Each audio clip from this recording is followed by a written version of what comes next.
Hello everyone, welcome back to my channel.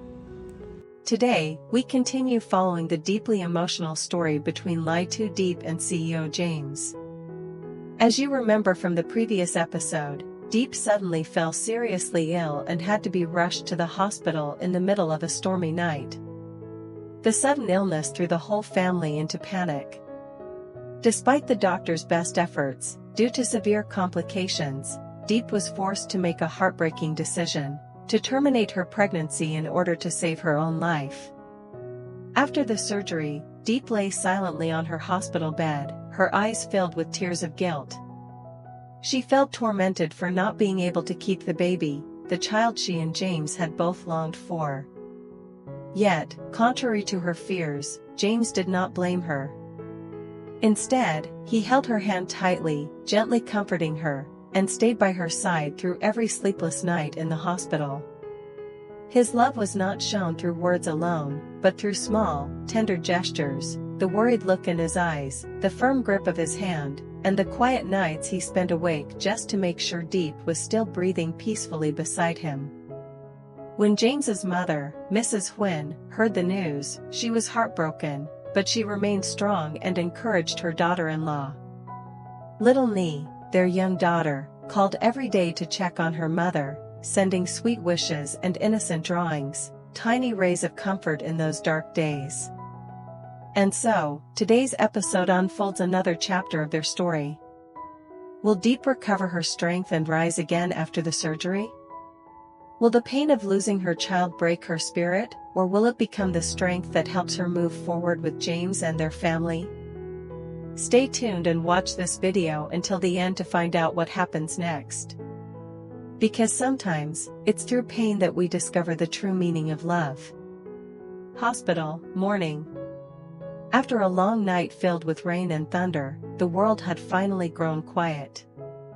The storm had passed, leaving behind the damp scent of earth and a trace of chill lingering on the glass window. Pale morning sunlight slipped through the thin white curtains, spilling across the tiled floor and painting the wall in a soft golden hue, gentle, like a whisper of comfort from nature itself.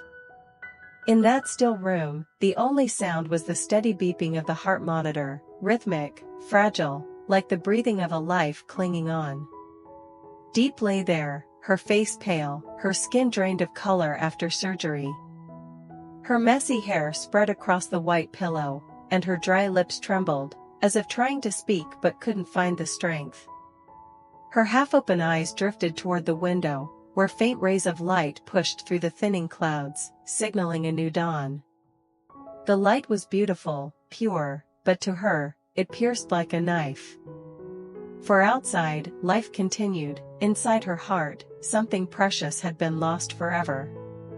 She placed a trembling hand over her belly, once a tiny cradle for the life she and James had longed for.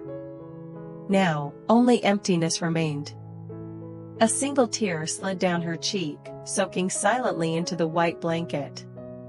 Her voice, faint and broken, mingled with the morning breeze. I feel empty, like I've lost a part of myself. James sat quietly in the corner of the room, dark circles shadowing his eyes after countless sleepless nights. Since the moment Diep was moved to recovery, he hadn't left her side. His shirt was wrinkled, his cuff stained with cold coffee, yet his gaze remained full of tenderness and worry. He walked closer, placed a warm glass of milk on the table, and gently helped her sit up. Every motion was slow, careful, as if he feared that even the smallest touch might cause her pain again. Drink a little, he murmured, his deep voice hoarse after hours of silence. It'll make you feel better. Diep said nothing, her eyes glistening as she looked at him. In those eyes, she saw pain and exhaustion, but also something stronger, an unspoken, unconditional love. A love that didn't need promises, only presence. A love that stayed, no matter the storm. James set the glass down, then took her hand. His hand was warm, yet slightly trembling. He lowered his head and whispered, his voice thick with emotion. I know, but I'm still here. You're not alone, Diep. She leaned her head on his shoulder, tears streaming down and soaking his shirt. Outside, the sky slowly cleared. Dewdrops clung to the leaves, catching the morning light like tiny crystals. The sunlight slipped through the curtain, shining upon their interlocked hands, a small, fragile image, yet carrying an immense strength. The strength to believe that no matter how painful the loss, as long as love remains, people can rise again. From afar, the church bell began to ring, deep, calm, and peaceful. James lifted his gaze, kissed her forehead, and whispered softly, like a prayer. "We'll get through this. I promise." Outside the window, the sunlight grew brighter, flooding the room and chasing away the last traces of darkness. The storm had passed, and within that white hospital room, a new journey had quietly begun. A journey of healing, of love tested by pain, and of two souls learning to live again. Night, inside the hospital room. The air was so still that even the faint whisper of wind slipping through the window crack could be heard. The dim yellow nightlight spilled softly across the tiled floor, forming a thin, fragile beam, like the weak breath of the quiet room itself. Outside, the gentle rustle of leaves and the chorus of crickets blended into the night, deepening the silence. Diep lay on her side, her face calm in sleep, though her brows were faintly furrowed. In her dream, she saw a baby, tiny, pink-skinned, eyes as clear as morning dew. The child smiled, reaching out and calling, "Mama," before slowly fading into a white glow. Diep tried to run, to grasp that small hand, but everything blurred, dissolving like mist. "Con, my baby!" She jolted awake, gasping for breath. Sweat covered her forehead, her eyes darted around the dark room in panic. For a moment, there was only silence, then she broke down, sobbing softly, the sound fragile yet piercing through the night. James, slumped asleep in the chair beside the bed, immediately stirred awake. He rushed to her side, wrapping his arms around her trembling body. "I'm here. I'm here, Diep." Shaking, she buried her face in his chest, her voice choked with tears. "If our baby were still here, it would have your eyes, and my smile." James held her tighter, his eyes glistening red. For a while, he said nothing, just let her cry, her sobs sinking with the rhythm of his heartbeat. Then he spoke softly, his voice low and tender. "Don't torment yourself anymore, Diep. Our baby is an angel now. It came into our lives to teach us how to love, how to be strong. It didn't have time to grow up, but the love it left behind will stay with us forever." Diep looked up at him, tears shimmering in her eyes. The soft yellow light reflected there, sparkling like dew on a leaf. "But I feel so guilty. I couldn't protect our child." James gently shook his head. He brushed her messy hair back and wiped away her tears with trembling fingers. "No one's to blame, Diep. There are things in life we simply can't choose. What matters is, you're still here, with me. And I'll never let you carry this pain alone." She fell silent, then leaned her head on his shoulder, that same shoulder that had always been her refuge in every storm. James pressed a tender kiss to her forehead. His eyes were soft, filled with an understanding and love too deep for words. There was nothing more to say. Only the sound of their quiet breathing mingled in the night, their warmth blending together in the still air. Outside the window, the sky was clear, the faint moonlight streamed through the glass, illuminating Diep's face as she slowly drifted back to sleep in James's arms. That night, they spoke no more. But in the midst of unbearable loss, love quietly grew, warm, patient, and full of grace. A kind of love that makes one believe. In the end, the most beautiful thing is simply being together, even after losing a piece of one's heart. Mrs. Huyn's house, afternoon after the storm. The rain had just stopped. The last golden rays of daylight slipped through the window, glimmering on the wet tiled floor. Outside, a few fallen leaves still clung to droplets of rain. A gentle breeze swept across the yard, carrying the fresh, earthy scent that follows a storm. The world was quiet, so quiet that even the distant chirping of birds sounded lonely among the swaying branches. Inside the small house, Mrs. Huyn sat in her wicker chair, holding her phone. Her kind face was bathed in the soft glow of afternoon light. Beside her, little me sat cross-legged on the floor, surrounded by crayons and a sheet of paper. The girl tilted her head, carefully coloring each line, her tiny hands stained with watercolor. "What are you drawing, sweetheart?" Mrs. Huyn asked gently. The girl looked up, her eyes sparkling. "I'm drawing a picture for Miss Diep's baby, Grandma. I'm drawing the baby flying in the sky, with white angel wings. So the baby can be with God, and not hurt anymore." Mrs. Huyn froze for a moment. The childish drawing carried a quiet sorrow. Amid the clouds, a little angel smiled, arms outstretched, as if trying to protect someone below. The yellow halo blended softly with the blue sky, making the picture glow as though lit from within. She smiled, but her eyes shimmered with tears. Gently, she stroked Me's hair. "That's beautiful, my dear. I'm sure the baby will be very happy to see your drawing." Me jumped up excitedly as Mrs. Huyn started a video call with James and Diep. When the screen lit up, James's tired face appeared first, weary, but his eyes still full of warmth. Behind him, Diep sat on the hospital bed, propped up against a pillow. Her hair fell softly over her shoulders. Though still pale, her eyes no longer carried the same heavy sadness as before. "Hello, Grandma." "Hello, sweetheart," James said, his voice low and hoarse after many sleepless nights. "Miss Diep," Nee exclaimed, holding the drawing up to the camera. "I made this for your baby. The baby's flying in the clouds now, with God. I think the baby isn't scared anymore." Diep froze.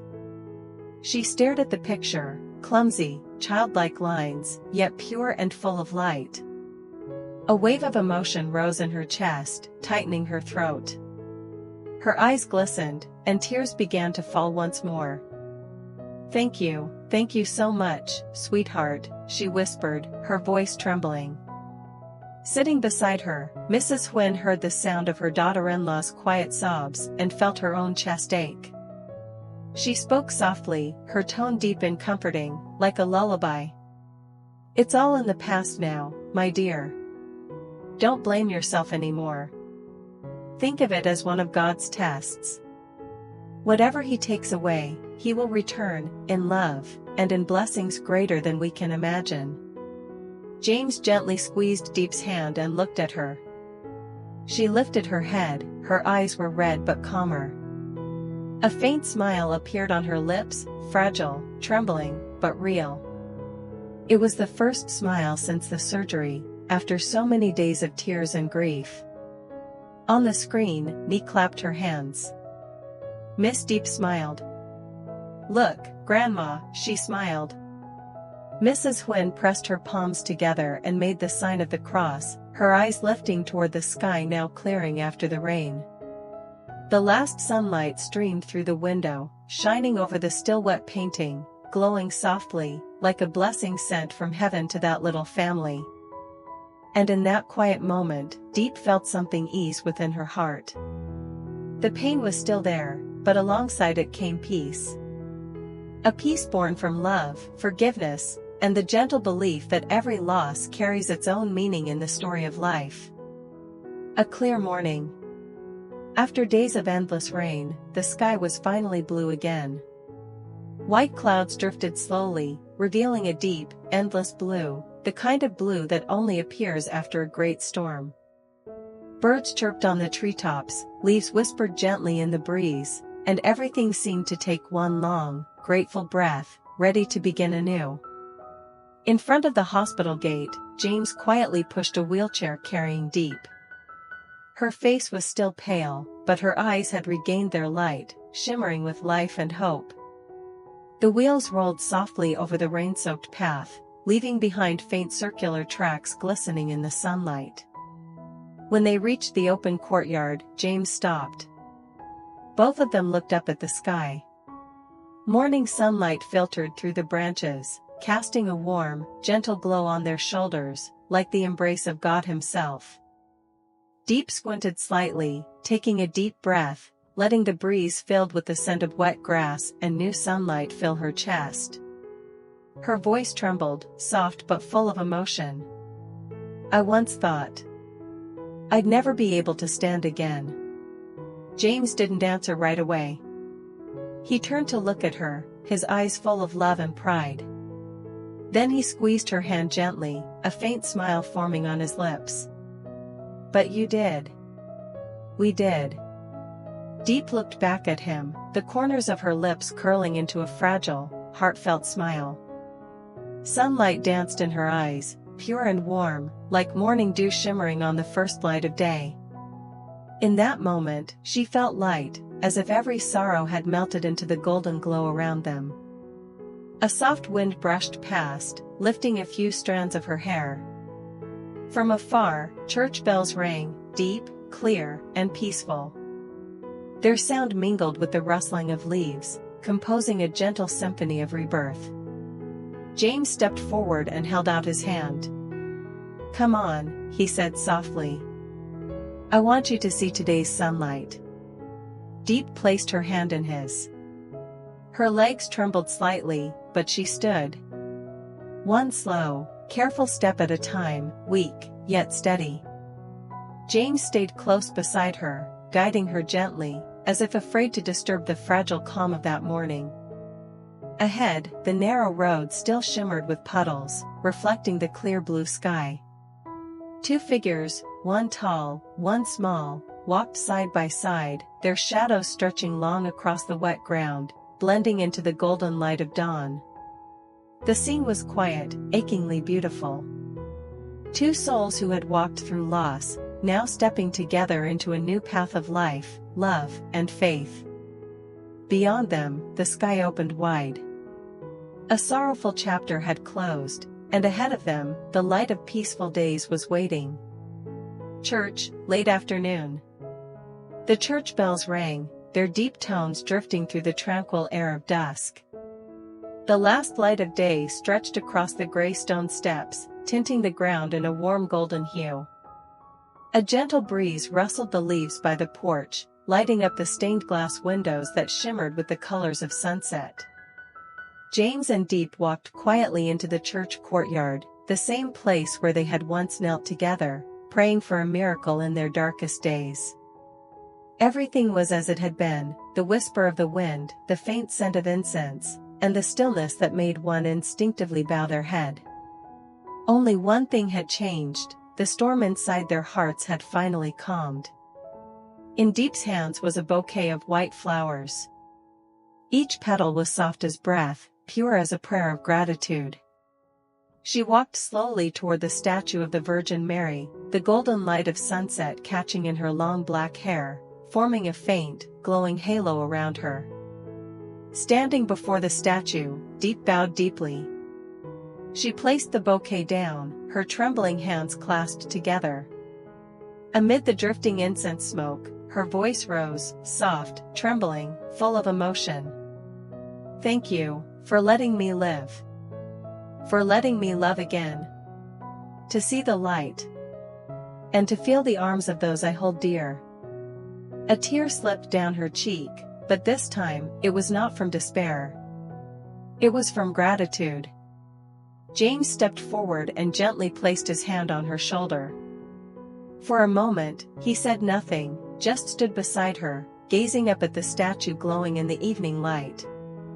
Then he took her hand in his voice low and tender, like the breath of twilight. "It's all right. The pain will fade. What matters is, we still have each other." Diep turned to look at him. Their eyes met, and in that moment, words became unnecessary. Two hearts once broken had found peace again, not through miracles, but through love itself. They stood there for a long time, surrounded by the golden glow of the setting sun. The church bells rang again, long, lingering notes carried by the wind. The last rays of sunlight brushed across their shoulders, illuminating faces both weary and serene, the faces of two souls who had weathered the storm and now stood at the dawn of their own new beginning. The camera slowly lifted, capturing the sight of two small figures standing in the vastness of the sanctuary, with the sunset sky behind them, painted in hues of red and amber, radiant yet gentle. The scene faded into silence, leaving only the echo of distant bells and the silhouettes of two hands entwined in the fading light. Like a quiet message whispered to the heart. Love, after all, is the greatest miracle God has ever given us. Sometimes, loss is how life teaches us to cherish what remains. There are things that seem like endings, yet in truth, they are the beginnings of something new. When love is strong enough, it becomes a quiet strength, healing even the deepest wounds, and lighting the path ahead. The music swells softly, the gentle notes of a piano echo like a calm heartbeat after a storm. The scene fades into James pushing Diep's wheelchair along a sunlit road after the rain. Neither speaks. They simply move forward together, their eyes fixed on the light ahead. Sunbeams filter through the trees, scattering across their shoulders, shimmering like golden dusts of hope. A breeze passes by, gently lifting the hem of Diep's hospital gown. James smiles, a quiet, peaceful smile, filled with tenderness and gratitude. In the distance, a few white birds glide across the clear blue sky, soaring higher and higher toward the radiant sun. The camera slowly pulls back, revealing the full picture. The wet road gleaming in gold, two silhouettes stretching long beneath the light, small, yet steady. In that moment, all pain seems to fade away, leaving only faith, life, and the quiet strength born from love after the storm. Across the screen, soft white text appears, fading in slowly to the rhythm of the music. Stay tuned for the next episode, where James and Diep's journey of healing continues. With faith, love, and the miracles of life. The final sunlight spills across the frame, and the story closes in a warm golden glow. Like a promise that after every storm, peace will always return. Xin chào tất cả mọi người đã quay trở lại với kênh của mình. Hôm nay thì mình tiếp tục đưa đến với mọi người câu chuyện về mẹ đơn thân Lý Hoài Ca và cảnh sát Hùng. Tự nhiên đang làm video Lý Tử Diệp thì bảo Lý Hoài Ca và cảnh sát Hùng. Mình đưa đến nội dung video của CEO James và Lý Tử Diệp. Cảm ơn mọi người rất nhiều vì trong thời gian qua đã theo dõi video của mình. Và đi đâu? Đi ngủ á? Sao không làm việc ấy? Sao lại đi ngủ? Nghỉ cho nó, để bị trốn nổi. Tôi bị học à? Ừ. Tôi bị học làm tuôn kia đi. Trốn kia trốn tiền. Tối mai gì không? Không biết. Đi ngủ á? Sáng ngủ đến 8 giờ để bây giờ đi ngủ à? Để nó chỉnh sửa. Ừ.